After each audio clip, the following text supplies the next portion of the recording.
안녕하세요. 여러분이 보내주신 자료들 덕분에 오늘은 구보다 U17 시리즈 미니 굴착기 이거 한번 제대로 파헤쳐 보겠습니다. 특히 좁은 공간에서 작업 효율을 확 높여준다고 하는데요. 어떤 점이 핵심일지 같이 보시죠. 네, 반갑습니다. 그 구보나 U17 시리즈, 특히 U17 3모델하고 한국 시장에 맞춰 나온 U17-OS 모델 중심으로 한번 살펴보겠습니다. 아무래도 협소한 현장에서의 기동성, 또 성능, 그리고 운전자 편의성 이런 것들이 어떻게 잘 어우러졌는지 그게 중요 포인트 같아요. 네. 딱 보면 일단 크기가 정말 작다는 게 눈에 확 들어오죠.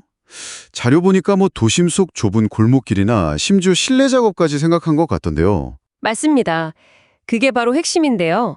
제로 테일 스윙이라고 하죠. 굴착기가 이렇게 빙글 돌 때 뒷부분이 트랙 폭 밖으로 나가지 않는 거예요. 아, 그러니까 뒤에 뭐가 부딪힐 걱정이 없겠네요. 그렇죠. 벽이나 장애물 바로 옆에 정말 바짝 붙어서 작업할 수 있으니까요. 작업 공간 제약 심한 곳에서는 이게 심리적으로도 되게 편안함을 주죠. 그럴 수 있겠네요. 근데 그렇게 좁은데 들어가려면 기계폭 자체로 좀 조절이 돼야 할 텐데요. 가변 트랙기는 이건 뭔가요? 아, 네. 이것도 아주 실용적인 기능입니다. 레버 하나로 간단하게 트랙 폭을 990mm에서 1240mm까지 조절할 수 있어요. 오, 꽤 차이가 나네요. 네.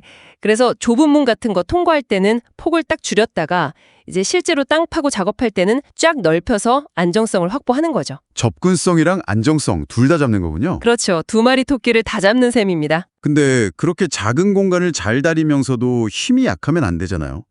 엔진은 좀 어떤가요? 특히 그 U17-OS 모델은 친환경 엔진 이야기도 있던데요. 맞아요. 기본 U17 모델도 17마력이면 부족함 없는 힘인데 특히 U17-OS 모델은 한국의 그 스테이지 V 배출가스 기준 이걸 만족시키는 친환경 고성능 엔진이 들어갔습니다. 이게 그냥 규제만 맞춘 게 아니라 쿠보다가 거의 100년 넘게 쌓아온 그 소형 디젤 엔진 기술력이 집약된 결과라고 봐야죠. 아, 쿠보다가 엔진 쪽으로 유명하군요. 네. 그래서 저진동이나 저소음, 그리고 연비 효율까지 이런 부분들도 장점이라고 할 수 있습니다. 엔진 힘이 좋아도 그걸 작업 동작으로 잘 전달하는 그 유압 시스템도 중요할 것 같은데요. 자료에 3펌프 시스템이니 뉴 HMS 유압 시스템이니 이런 말들이 있던데 이게 구체적으로 뭐가 좋은 건가요? 아, 그게 이제 복합 작업을 아주 매끄럽게 만들어주는 핵심입니다.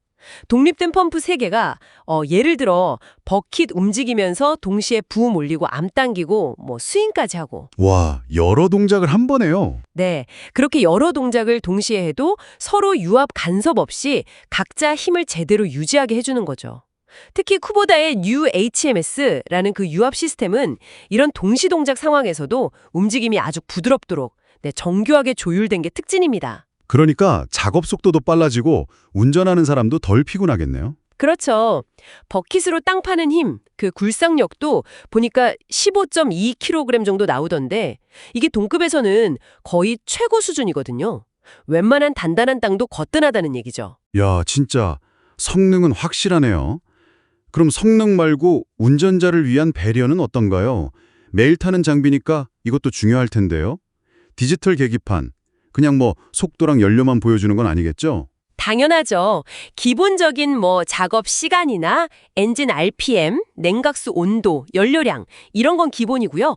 그거 외에도 예를 들어서 엔진 오일 언제 갈아야 한다 이런 정비시기 알림 기능 아니면 유압 계통에 혹시 문제가 생기면 그 진단 정보까지 표시를 해줍니다. 오, 자가 진단까지요? 네, 그러니까 장비 상태를 한눈에 파악하고 관리하기가 훨씬 편해지는 거죠.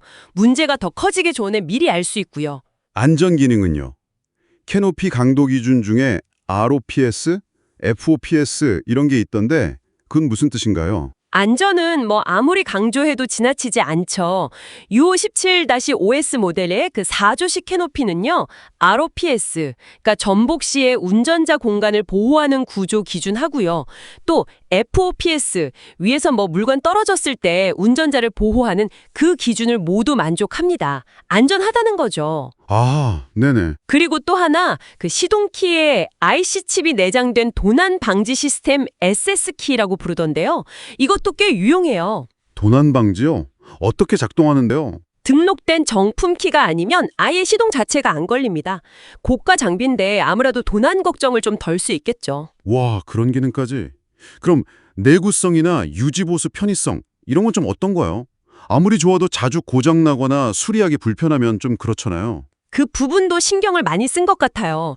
예를 들어서 유압 호스 같은 거, 이게 외부 충격으로 잘 터지거든요. 근데 이걸 붐 안쪽이나 트랙 프레임 내부로 이렇게 쏙 집어넣어서 보호를 했어요. 아, 안 보이게 숨겨놨군요. 네, 물론 뭐 이렇게 안에 있으면 나중에 큰 고장 났을 때 수리가 좀 복잡할 수도 있다는 생각은 들지만 그래도 평상시에 손상될 위험은 확실히 줄어들죠. 그리고 도조 실린더 호스도 분할식으로 만들어서 혹시 파손돼도 교체하기 쉽게 해놨고요. 뭐 더블 플랜지 트랙 롤러나 단피치 고무 트랙 이런 부품들도 내구성이나 주행 안정성에 도움을 주고요. 그럼 매일 하는 점검 같은 건 좀 편한가요? 현장에서 바쁜데 쉽게 할 수 있어야 할 텐데요. 네, 접근성을 많이 높였습니다. 뒤쪽이나 옆쪽 커버 열 때 뭐 따로 공구가 필요 없어요. 그냥 손으로 쉽게 열어서 엔진 오일이나 냉각수, 에어 클리너 같은 거 자주 확인해야 하는 것들을 바로바로 볼 수 있게 해놨습니다. 아, 공구 없이요? 네. 그리고 주요 점검 부위들을 또 한쪽에 좀 모아놔서요. 시간도 절약되고 효율적이죠. 들어보니까 구보타 U1 7 시리즈 정말 그 좁은 공간이라는 한계를 넘어서는 기동성에다가 생각보다 훨씬 강력한 성능, 또 운전자 편이랑 관리 용이성까지 여러모로 균형이 잘 잡힌 미니 굴착기다. 이렇게 정리할 수 있겠네요. 그렇습니다. 딱 컴팩트한 크기 안에 필요한 기능들을 아주 알차게 잘 담아낸 모델이라고 할 수 있겠습니다. 아마 여러분이 주로 작업하시는 환경이나 또 어떤 가치를 더 중요하게 보시는지, 예를 들어 뭐 기동성이냐, 힘이냐, 편의성이냐 이런 거에 따라서 이 장비가 얼마나 잘 맞을지 판단해 보시면 좋을 것 같습니다. 네, 오늘 정말 자세한 분석 감사드립니다. 여기서 저희가 한 걸음 더 나아가서 이런 질문을 던져보고 싶습니다. 지금 본 것처럼 이렇게 작지만 고성능인 장비들이 계속해서 발전한다면 미래 그 복잡한 도심 속 건설 현장이나 아니면 아주 정밀함이 필요한 조경 작업 같은 것들은 또 어떤 모습으로 진화하게 될까요? 여러분의 생각은 어떠신지 궁금하네요.